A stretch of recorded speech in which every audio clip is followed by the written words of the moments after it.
plan is working. And one of the things I'm proudest of is working everywhere. The judge set this case for trial in August. Is that going to happen? It's highly unlikely that it's going to happen. We've been very clear, privately and publicly, with Ukrainians, and they understand that we will not engage in negotiations to end this war without them. Sleepy part of summer, but a lot of news here in Washington. Hello, I'm Robert Costa. Welcome to America Decides. We'll preview the stakes at the upcoming NATO summit in just a moment, plus discuss former President Trump's co-defendant in that classified documents case who pleaded not guilty today in Miami. But first, President Biden, as you just heard, is touting his domestic agenda here at home, visiting a key primary state. The president criticized Republican lawmakers in Congress for voting against the Inflation Reduction Act today. CBS News senior White House correspondent Weijia Jiang joins us now from the White House. Weijia, thanks so much for being here. Why is the president going to South Carolina, one of his states that's so associated with him, back to that endorsement from Congressman Clyburn in 2020? What was the point of going there today to talk about the economy? Robert, it's always great to see you, and you are absolutely right that this is not just a speech about infrastructure. Of course, the president is on a tour of the entire country, visiting various parts to talk about his economic plan, but it is really significant that he went to Columbia, South Carolina today because, as you very well know, the DNC changed its primary voting calendar to make South Carolina the first state to vote in the primary, which is something that the president supported. And this is an incredibly important state because even though he may receive challengers in the primary and he will still likely be the nominee, this does set the stage. It sets the tone for the rest of the election, right? And so he wants to make sure that he is touting the jobs that he is creating there, that he is standing in front of a manufacturing company that promises 600 jobs, because he wants to sell to the American people that his plan is working and that he needs more time. I mean, look, he said that he knows that his plan isn't perfect and that it is going to time to feel the bigger impacts, but he is asking for that time. And even though this is certainly not an official campaign event, Robert, as you also know, pretty much every event from this point on is a campaign event.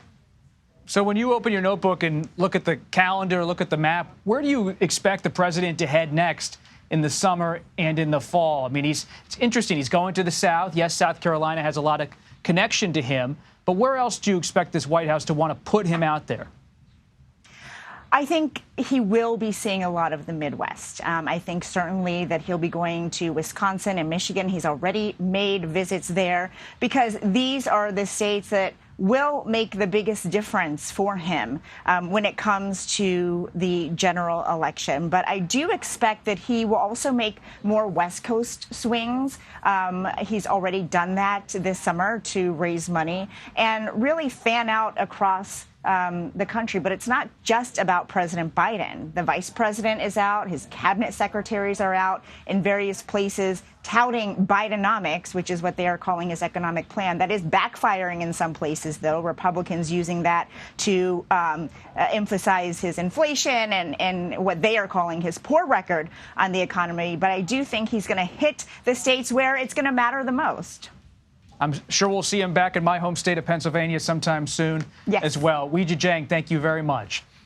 You're welcome. President Trump's aide indicted in the classified documents case pleaded not guilty to charges in federal court Thursday. Walt Nauta now faces 6 counts, including conspiracy to obstruct justice and concealing records. CBS News congressional correspondent Scott MacFarlane joins us now. Scott, thanks for being here. He finally found counsel in Florida. Walt Nauta, this valet, personal aide to former President Trump. Were you surprised by his decision to plead not guilty? Not at all. Just surprised it took this long. I mean, it took a whole month and we're just finally now out of the starting gates. I mean, this is the basic blocking and tackling of a criminal case. An indictment comes down, you arraign the defendant. It took 3 attempts to get Walt Nauta in front of a judge with the requisite local lawyer to enter his not guilty plea. What does that mean? It means we've already delayed a trial and a case that is just going to be ripe for many more delays to come. Just now, the federal judge in Florida has set a calendar of what's going to come next. There'll be a couple hearings this month, a couple pre-trial hearings. There'll be an actual call to talk about the schedule and the trial dates, August 8th, 1:45 p.m. Eastern Time. But the trial date on the calendar right now, Bob, This August 14th trial date, it's a flat-out mirage. Isn't going to happen. Jack Smith, the special counsel, is trying to push it back to December. That might be aspirational, too. This is going to come right down into the primary and caucus schedule next year. A reminder, the Iowa caucuses, mid-January. What about the discovery process? Where does that stand in this case? The prosecutors have a burden, as the federal government always does in federal prosecutions. They have to hand over potentially exculpatory evidence in short order. They're going to do that. But there's a basic dynamic here that works against the calendar or works with the calendar. What's Walt Nauta going to do? Is he going to remain a co-defendant, or will the Department of Justice pressure him, leverage him, try to get him to flip? We brought that question to one of the legal experts of the Southern District of Florida, longtime defense attorney Michelle Suskauer, who has practiced in these courtrooms. Listen to what she had to say. Charges can be added. They can, to put pressure on the co-defendant, they can bring him in with his lawyer and say, look, we're going to offer you, you're going to walk. You'll do very, very little time, but this is what we want from you. Because obviously this would be a key witness. Is there any way to a conviction without Nauta? Of course there is. But would that be helpful to the government? Absolutely it would. It's worth noting, we've seen a lot of Donald Trump with Walt Nauta in recent days, out there campaigning, out there at events. Potentially a notorious thing to have two co-defendants still with each other, keeping each other They're supposed close. to not be talking about the case. That's a court order, right? I mean, he can't talk to Walt Nauta and any dozens of others about the case. And maybe they're abiding by that rule, but they're keeping each other close. Do you believe the government still has a case if they can't get Walt Nauta to somehow flip or cooperate in an extensive way in detailing Trump's conduct? Michelle Suskauer, from whom you just heard, says absolutely. It helps, but it isn't necessary. This is such a colorful, illustrative, some would say damning indictment. You recall what Bill Barr said a couple weeks ago. If just half of that is true, Trump is toast. It's a matter of getting to the trial date, though. It's just going to be elusive, like trying to grab water. Summer in Miami already hot enough. It's going to only heat up on the legal front. Scott McFarlane, thank you as always. Up next, we take a look at the upcoming NATO summit and more with National Security Council spokesman John Kirby. You're streaming America Decides. Welcome back to America Decides. President Biden will soon head to Europe for a 5-day trip highlighted by the annual NATO summit. One agenda item remains TBD, whether to expand the group's membership after President Biden hosted Sweden's prime minister yesterday. Joining us now from the White House, National Security Council spokesman and retired Rear Admiral John Kirby. Admiral Kirby, thank you for taking the time to be with us this evening. What is the state of Sweden's push to join NATO? What's your assessment? Well, the president remains optimistic that they'll get in, that they will be the 32nd NATO ally to join, and we're looking forward to that. Very capable military. What I can tell you is that discussions are ongoing between Sweden and Turkey, and of course with Hungary as well. We're glad to see that dialogue is continuing, because that's a good sign. It means that they're beginning to try to work through some of these differences. I will let those countries talk to what those differences are and how close they might or might not be. But the president remains, as I said, very optimistic that Sweden will join. What about Turkey? Where do they stand in terms of their opposition to Sweden joining? Well, I think President Erdogan has been very public about his concerns. In particular, he mentioned, just in recent days, this protest in Sweden, in Stockholm, where a Quran was burnt. Obviously, we find that offensive as well. But Sweden also said they found it offensive. But they also have freedom of speech that they have to protect. We understand that here in the United States. The president is grateful that President Erdogan and the Prime Minister of Sweden, who, as you know, was just here today, are continuing those conversations, and we want that to occur.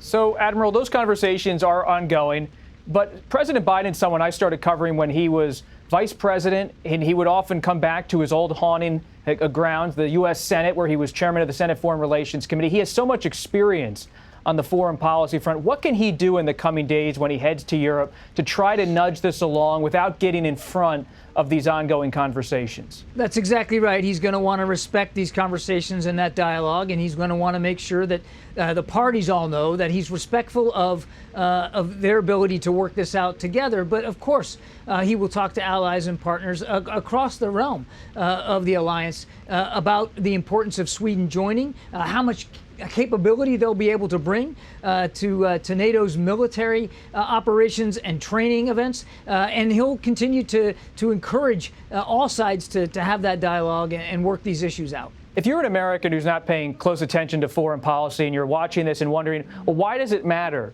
if Sweden joins NATO or not? You said it's important. What's the importance in particular with the ongoing war between Russia and Ukraine? Why would Sweden's inclusion in NATO be a factor there, if at all? Well, the first and most important reason is just that they're a very strong, capable military. This is a military that the United States military trains with, understands. We know them well. They definitely have powerful and modern capabilities that they can lend to the alliance, whether that's in defense, air defense, air capability, maritime capability. I could go on and on. And so this is a very modern military who really could lend a lot more capability and readiness to the alliance at a time, and this is the most important part, Bob, at a time when the security situation in Europe has changed. Not will change, not is changing, has changed. And we are all trying to devote as much energy as we can. And you'll see this discussed in Vilnius on bolstering that NATO's eastern flank. Now that Mr. Putin has now invaded Ukraine now for 16 months, that eastern flank and the security along that eastern flank is even more important than it was before. And Sweden is right there at the northern edge of that eastern flank and will be able to add capability to it. Beyond the issue of Sweden joining NATO, what's another priority on the agenda for the president as he heads to Vilnius? I say there's really three, Bob. One is making sure that as allies we stay united and resolved in supporting Ukraine in the fight that they're in, this counteroffensive that they're doing right now. And as you and I speak, there is vicious fighting all along that front.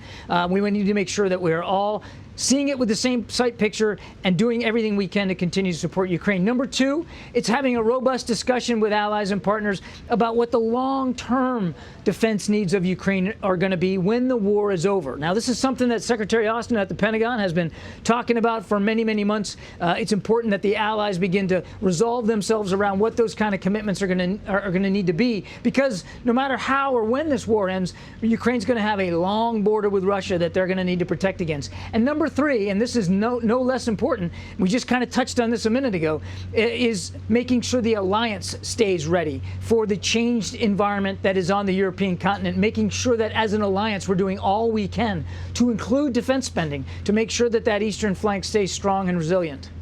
Speaking of how this war could end, what do you make of the recent report that former U.S. national security officials were having conversations with Russians about the makeup of a possible deal to end this war? Is it true, that recent report from NBC? Well, I can't speak for these private entities. It's not surprising to us, and we are aware that certain private entities and individuals have had discussions on their own, without our active participation or our support with Russian officials. They should be able to speak to that. That's certainly within their purview. Sometimes we get informed about these things after the fact, get a readout of it, but I want to make it clear that these discussions were not encouraged or engendered by us, and we were not supporting them in any active way. As the president has said, nothing about Ukraine without Ukraine. That they have got to be at the forefront of any negotiations or discussions with Russia to end this war. And we are working hard to see if we can actualize President Zelensky's 10-point peace formula for a just peace. We're working hard directly with the Ukrainians and our allies and partners on that. And again, I think that will be another topic of discussion in Vilnius. Has the United States had to do anything, even President Biden himself, to reassure the Ukrainians after this report about where this all stands? I'm not aware of any direct communications that we've had to have with Ukraine since this press reporting that just happened here today. But again, we've been very clear privately and publicly with Ukrainians, and they understand that we will not engage in negotiations to end this war without them at the table and without their perspectives being front and center. And on this issue, when do you believe those negotiations to end this war could begin? What's going to need to be accomplished in terms of an agreement between Russia and Ukraine on the terms of a discussion to get to that point, a formal discussion? I wish we knew the answer to that one, Bob. I think it's really going to come down to what President Zelensky's comfortable with. He's got to be ready to sit down and have a discussion with President Putin about ending this war, and he's not right now. I mean, his forces are engaged in a very active fight from Donbass all the way down to Kherson. I would also add, importantly, President Putin shows no sign of being willing to sit down and have any kind of dialogue with the Ukrainians about ending this war. In fact, quite the contrary. Just over the course of the last few days, raining down drones and missiles again on Kyiv and other places in Ukraine, hitting civilian infrastructure, killing civilians that are just simply innocently trying to live their lives. And of course, his forces are still in fighting along that defensive front, all along that border, all along that front line. So Mr. Putin has shown no indication of being willing to negotiate. So it could be some time, and it's very difficult to be able to put a timestamp on exactly when that could happen. Just final thing here, Admiral. You say the Russians continue to be aggressive in terms of fighting the war, but Putin has also faced internal threats in recent weeks. Has that in any way changed the dynamic about when Putin could be willing to try to negotiate an end to this war? If that's true, we don't know it. It's difficult to say, based on what happened a couple of weeks ago, to say specifically that that's going to have an impact on a negotiated end of this war. We're not seeing that. There was no movement of Russian units as a result of Mr. Prigozhin's activities. They all stayed. All the Russian forces still stayed in Ukraine, still maintained their defensive positions. There was still active fighting going on. And there's been no discernible change to operations inside Ukraine based on what Mr. Prigozhin did. So it'd be difficult to say that is some sort of harbinger of a nearer end to the war. Well, we'll hope to check back with you on all these issues soon. National Security Council spokesman and retired Rear Admiral John Kirby, thank you for your time. Yes, sir. And Republican presidential candidates keep hitting early voting states. We'll look at if anyone in the GOP field can compete with Trump. You're streaming America Decides.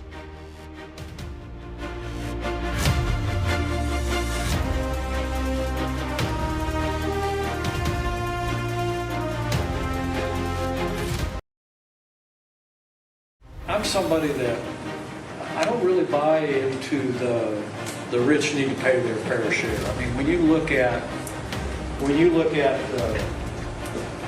the statistics of where we actually get funding for the government. Welcome back to America Decides. That was former Vice President Mike Pence in Iowa discussing his position on taxes. Several Democrats are now using those remarks to go on the offense in terms of making their own economic case to voters. Connecticut Senator Chris Murphy wrote, quote, "This is the essential difference between Republicans and Democrats today. Republicans seek power to help their rich friends and corporations. Democrats seek power to help regular people." That's his quote. Jonathan Cott and Kevin Sheridan join us now. Jonathan is a Democratic strategist and formerly served as a top advisor to Senators Joe Manchin and Chris Coons. Kevin is a founding partner at Protean Public Affairs. He formerly served as a spokesperson for the RNC and was a senior advisor for the Romney-Ryan 2012 campaign. I covered a lot of that campaign. Mitt Romney's remarks back in that campaign on the economy got a lot of attention about who's paying their fair share or not. This had a bit of an echo of that moment. But does the economic issue matter in 2024, Kevin? And then we'll get Jonathan's take. Yeah, that was a big deal in 2012. I don't think that we're in the same kind of environment where a policy discussion like that is actually going to have all that big of an impact, honestly. It's also a very crowded field right now, and I don't know that Pence is going to break out one way or the other. He's obviously spending all his time in Iowa. He's going to have to focus there and see if he can cut some sort of path, and as we were talking about earlier, but then where does he go? So we'll see. No, it's a much different environment than 2012, though. But Democrats, even though it's a different environment, Trump hovers over a lot of this. Democrats like President Biden, he's out there talking about the economy today. In recent days, they're underscoring that word Bidenomics, not in the dictionary, but a word they're using. So Democrats seem to want to bring the economy to the fore. Sure. We would love to have the debate over Bidenomics and Reaganomics. I wish somebody who wasn't polling at 1%, who most GOP voters tried to hang and kill on January 6th, had said this, because it might resonate more in the media and it would give Democrats a bigger chance to draw the stark contrast. But Mike Pence said what other people haven't. He was honest. That's how the Republican Party views the tax structure in this country. Bidenomics is about getting people jobs and helping them raise up in their lives. And I think the trickle-down theory just hasn't worked, and we'd be happy to have that debate, whether it's Joe Biden and Mike Pence, who I highly doubt is going to be the nominee, but most likely Joe Biden and Donald Trump, because I don't think Donald Trump's going to disagree with him. Okay, so you highly doubt former VP Pence can break through. Sure. When you're talking to your fellow Democrats behind the scenes, having candid conversations, do you or any of them believe a Republican can break through against Trump at this point? No. Donald Trump is so overwhelmingly ahead. And if you're going to break through, it's going to be hard to convince all these voters that have stuck with Trump over everything. Everything he's done, they've stuck with him. And not only do you have to convince them to go away from Trump, you have to convince them all to come to you. DeSantis would have to do that. And that's, I mean, he seems like he's on the wrong path already. Is there a belief that DeSantis can come back, Kevin? Yeah. Look at 2008. John McCain was completely counted out, and he came back. Okay, so how does Governor DeSantis come back in your view? Well, in my view, I think he's got to win Iowa, and he's got to do well in New Hampshire. If he can put some points on the board very early in the debates or in the primaries, then the ball will get rolling. He's got to get on that debate stage with Donald Trump, though, and actually debate him. And if Trump doesn't show up, that makes it much more difficult. Now, he's got to somehow goad him into getting there.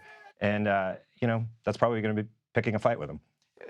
President Biden in South Carolina, does that have anything to do with Robert F. Kennedy Jr. starting to get a little traction with some Democrats? No. I don't think the White House or the Biden campaign has any concerns about Robert Kennedy Jr.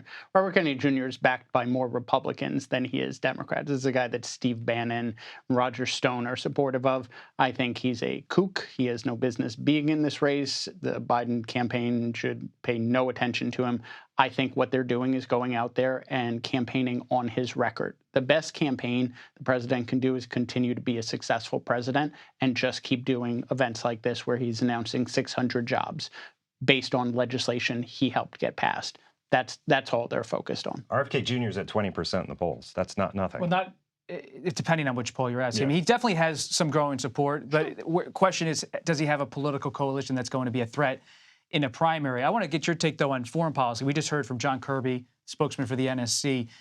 Inside the Republican Party, a lot of different views on Ukraine. Mm-hmm. Is foreign policy going to be something that's hashed out on the debate stage inside the party this year or not? Yeah, and you saw Ron DeSantis stumble a little bit with it when he first came out. He's got to get that cleaned up. He's got to get more solid on that. He's obviously served overseas. He can do this. Ronald Reagan was a governor who went on to become one of the most successful foreign policy leaders ever.